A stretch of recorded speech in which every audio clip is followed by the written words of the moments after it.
To get from Gstaad, Switzerland into Italy, you have to change trains 3 times. It's a bit of a hassle, I won't lie, but well worth it to spend 4 fantastic days in Milan, one of the most captivating and glamorous cities in the world. I mean, look at it.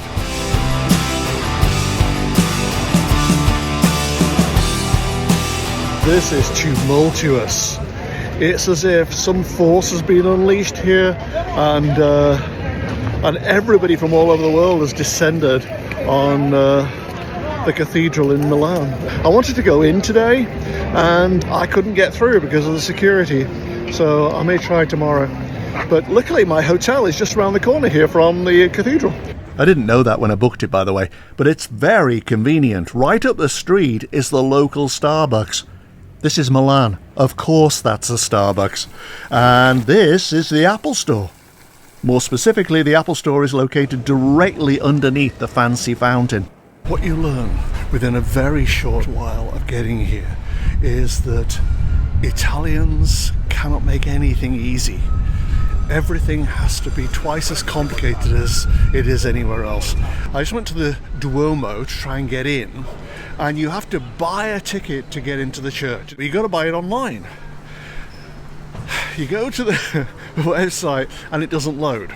So you're standing actually outside the church itself, and you want to go in and you want to buy a ticket. I mean, even though you oppose the idea of buying tickets to churches, you want to go in and buy a ticket, and it doesn't load. So now, having gone all the way to the Duomo, I'm heading back to my hotel to use their Wi-Fi to buy a ticket so that I can go back to the Duomo and get in. How ridiculous is that? But I also might put a jacket on. It's very cold today. So maybe this is just telling me not to catch cold. It's in the 40s here. And I'm going to go in this place at some point as well. This has got a huge exhibition of original Da Vinci art. The main Da Vinci attraction in Milan, though, is this, the mural of the Last Supper. It's incredibly popular, so you have to buy a ticket well in advance. Of course, I didn't know that, so I just showed up anyway. That was actually quite funny because they've opened the doors to the tours, and I've been on one of those tours before. I don't need to go on another one, but I went in behind one of the tours, and I said to the guy who was checking tickets and everything, can you just put like one extra guy? Can I just go in? And he got really annoyed. He goes, no, exit please. He actually forced me out the door. I booked a ticket for 11 o'clock for the Duomo. It cost me 15 euros, which I guess these days is around about $17 or something, or I don't know what it is, like £15. I've kind of lost track of the currency exchange, but you've got to be really careful. You've got to make sure, if you do this, make sure you get the tickets from the cathedral itself, from their website, because there are loads of other websites, and one of them, which I thought was the cathedral website, turns out to just be some tour guide thing, and they were charging up to 50 euros. 50! And I thought, this is rather a lot just to go in a church. And I cancelled the order, and then I realised actually I wasn't going through the normal website. So there are a lot. I don't think it's a scam. I think they just organise different things, and I just wanted to step inside the church. This is what 15 euros buys you in Milan.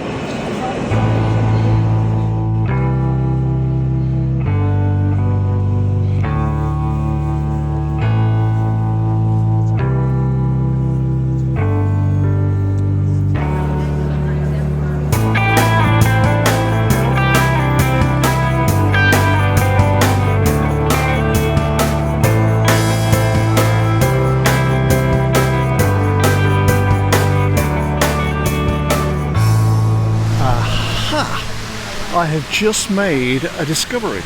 There is free Wi-Fi in Milan.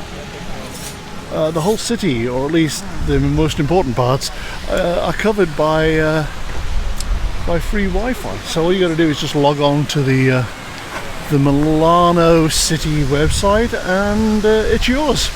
That would explain everything. So the panic this morning about getting to the Duomo was completely unnecessary. Look at this thing now. I'm going to go and touch the walls of this if I can. It looks like some kind of citadel. I guess I should know what it is, because everybody else seems to know. But I have absolutely zero idea what it is. But it's some kind of old fortress, and if I can get close to a wall, I'll test the energy of it, I guess. Okay, this will do. I don't really know the history of it or how old it is, but centuries, I would hazard a guess. Let's just feel it and see what it produces. I think it's more for show. Like, look how big this is. Look how forbidding. It must house really evil forces, or forces that could do us harm. Maybe we'll just go round and avoid it. That's what it felt like. It feels like it could be lethal, but since you're not going to try it because it's so forbidding, then you'll never know.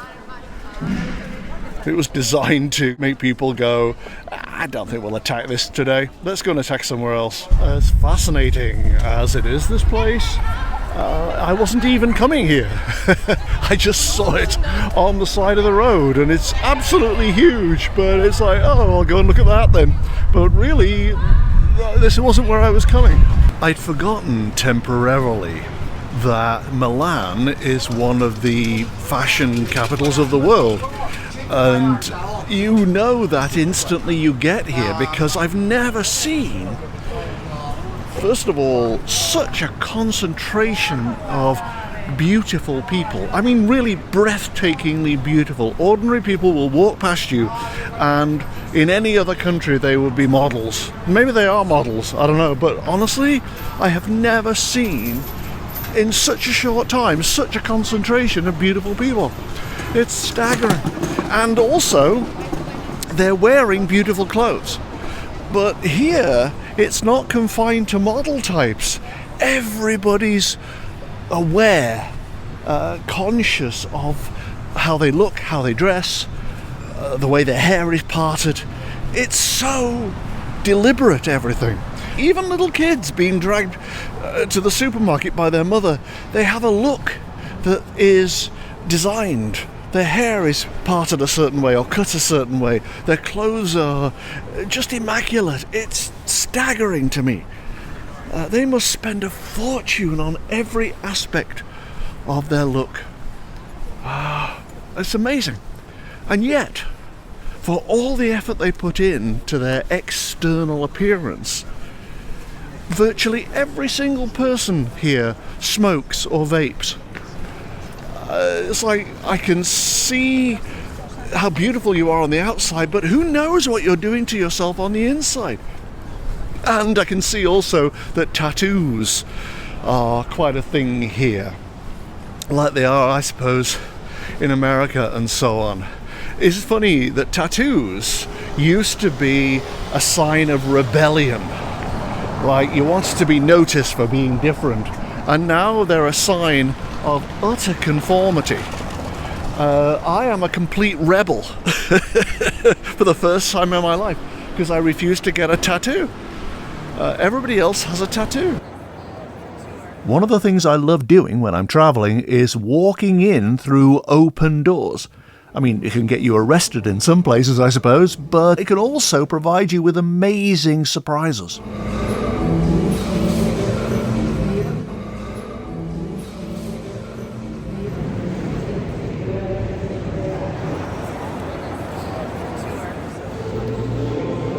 Stunning. Utterly, utterly stunning.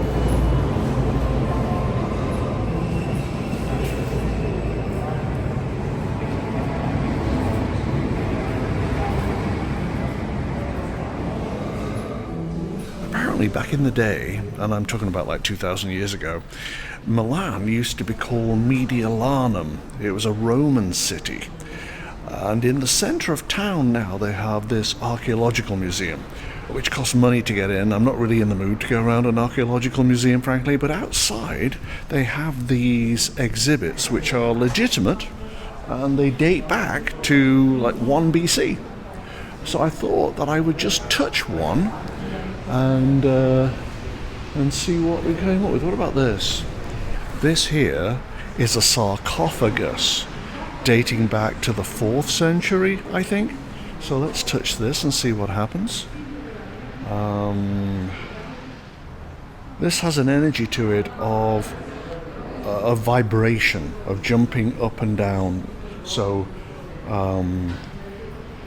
whatever it existed to do, which I assume is hold dead bodies, there's something about the energy of it, either the creation of it or the end of its purpose, that involved bouncing up and down. There is I don't even know if they have earthquakes here. And it displaced it. It moved. Because of the earth trembling or some kind of movement, maybe people did it, it actually moved and over to one side.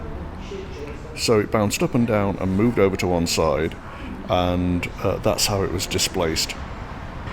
And at that point maybe the top came off or something like that, and then it just ended up here.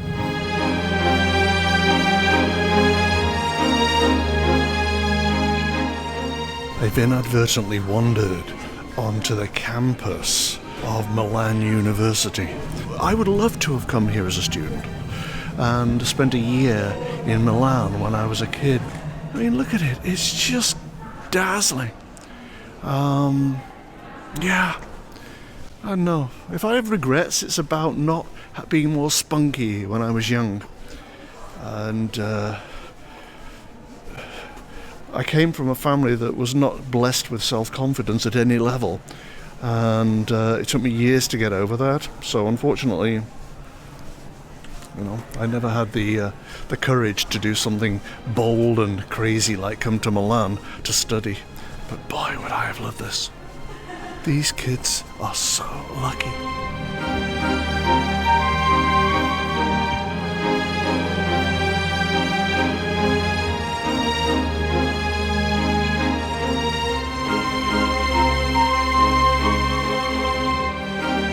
Back to the hotel, one of the best things about this place was the food.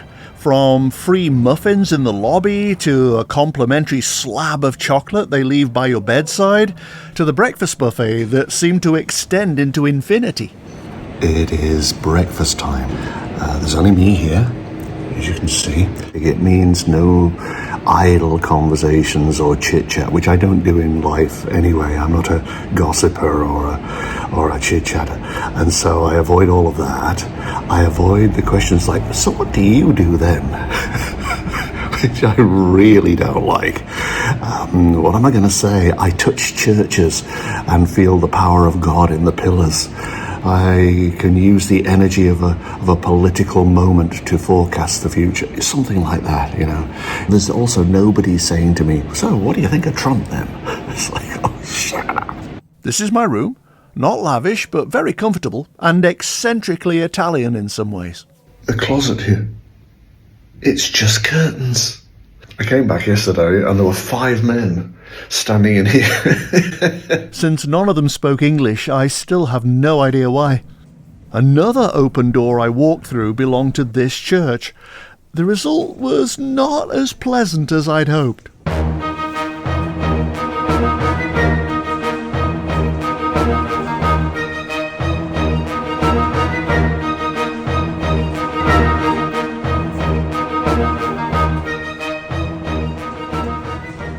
I had to come out of that room. I started to choke. I got something in my throat. There's nothing there now. Now I'm out. But when I looked around the walls, there were skulls, obviously, and bones in every direction. But with my physical eyes, I could see them. With my channeling eyes, the pictures, I couldn't see them at all. There were walls of thick ice. This thick ice in every direction, and the skulls and the bones were somewhere behind the ice, so there was something very detached about them. Whatever the circumstances are, that they were killed or how they died or how they were preserved.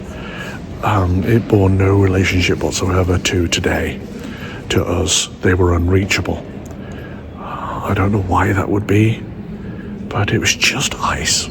I just happened to touch this confessional here, and it's like it's under a waterfall of energy, and I can hear screams. I can hear screams, and I can feel energy coming down like that, like a waterfall. But the screams, that's weird. I gotta go. This is not a place for me. I got to get out of there as fast as I possibly could. That is a very strange experience. The skulls are strange because they were trapped in ice in the pictures. But then the other thing, I just happened to walk by the confessional, and I could almost see this waterfall coming down and hear screams, and I thought, I gotta leave, I gotta get out of here. That is just too weird. I only happened to see people going in, and I thought, oh, I'll follow them, as I sometimes do. But I'll just follow them and see what happens. And sure enough, there was that. That's freaky, man. Wow. This is one of the greatest cities I've ever been to. The smells of it are amazing. The bustle of it is amazing.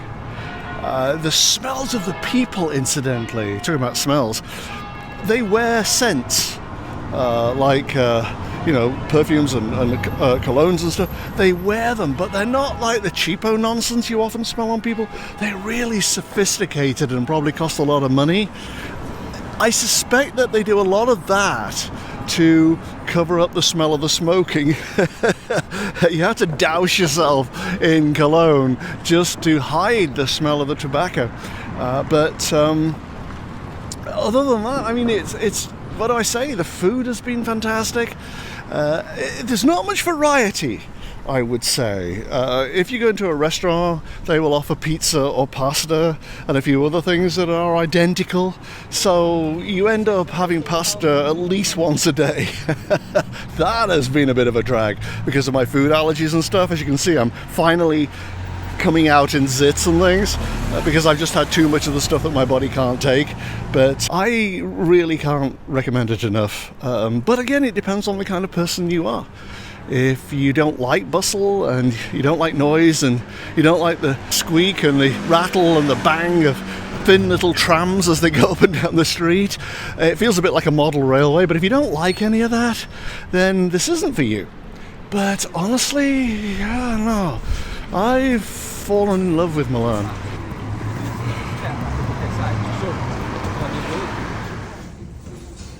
I had breakfast on the dot of 7:30 when they started serving, and now I'm back like 3 hours later for more. I realised that they just stay open. The breakfast is available here till 10:30 or 11 or something, and it's just sitting here with nobody eating it, and the place is empty. So I thought, who could make short work of that? And so I came down to help them finish it off. It's the least I could do. I'm a giving person.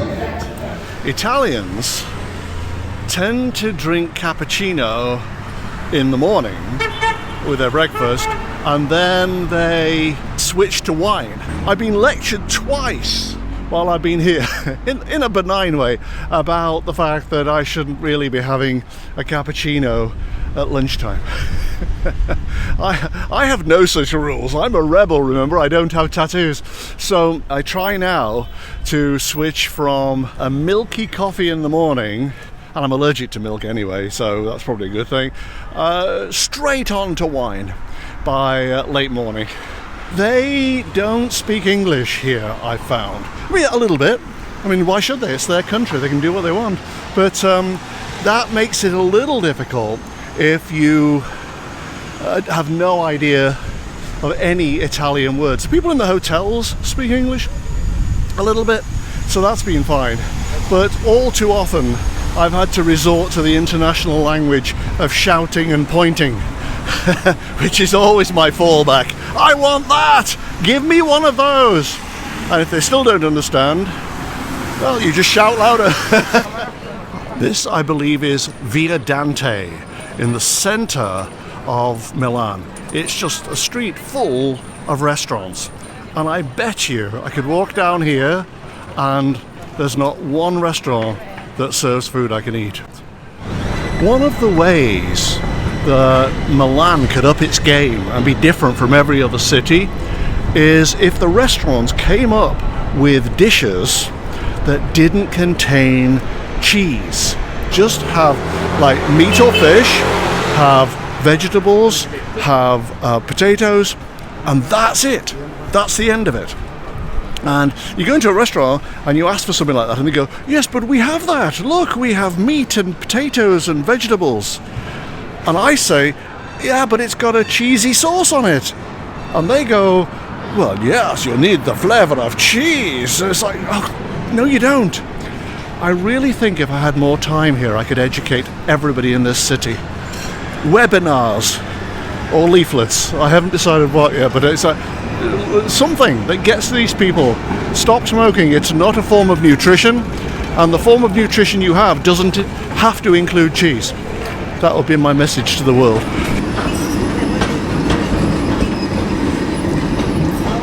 There must be 1,000, maybe 5,000 sandwich shops in Milan. Everywhere, on every corner, there are sandwich shops. Yet this is the only one that has a line going all the way down the street. Whatever its secret is, they should have more branches. Believe it or not, I got so desperate that I had to come into the Hard Rock Cafe to have just a plain burger and fries. I haven't been in a Hard Rock in 30 years, but this is my last resort. Boy, is it a wonderful city, this. There's so many shops. If you like shopping in person, not online, actually going into a physical building and buying stuff, this is for you. If you can get over the fact that they just park anywhere. This is on a crossing and in the middle of the street. It's just in the middle of the street, on a crossing. They decided to park there. In a way, I don't want to go home. Not because of where I live, but because this is so great. You don't want it to go on like it does in your absence. You want to be a part of it. And that's it. That's the end of my stay. I have enjoyed it enormously. It is fantastic, this city. And honestly, I don't know that I could have done more than I've done, or had more meals than I've had, or seen more churches, or tested more energy. I really am pooped. It's not been a vacation at all, but boy, has it been amazing. If you've never been to Milan, and it does look as though this is the kind of city you might enjoy, then I really, really encourage you to come just to Italy. Just come to Italy. It's one of the best countries in the world. And the weirdest thing, do you remember I said that everybody in the city was beautiful? Almost everybody you passed was like a model, and the women would take your breath away, and the guys were dressed up to the nines with immaculate hair. It's true. But only tonight did I discover that it's actually Milan Fashion Week. All week while I'm here, it's Milan Fashion Week. Which is why there are so many people walking around in haute couture. You remember I said, these people could be models. That's because they are. I'm leaving it all behind now, and I'm very sorry to be going. It's a relatively safe city, I think. I mean, I would always keep your hand on your wallet. I've taken to putting my wallet in my pocket and then putting a handkerchief on top of it, so that anybody who tries to steal my wallet has to go through my snotty handkerchief first. That's a deterrent right there. And even I don't like touching it. But no, you know, take regular precautions. But it seems, on the whole, like it's fairly safe. And look at me now. I'm in a completely empty street, and there's nobody around, and it's night time, and I'm not really worried about it. I don't think anything's going to happen. And if it does, my hotel is right here, and I'm going to stagger into reception. Alrighty, gotta go. So thanks very much, guys. I will see you soon. Goodbye.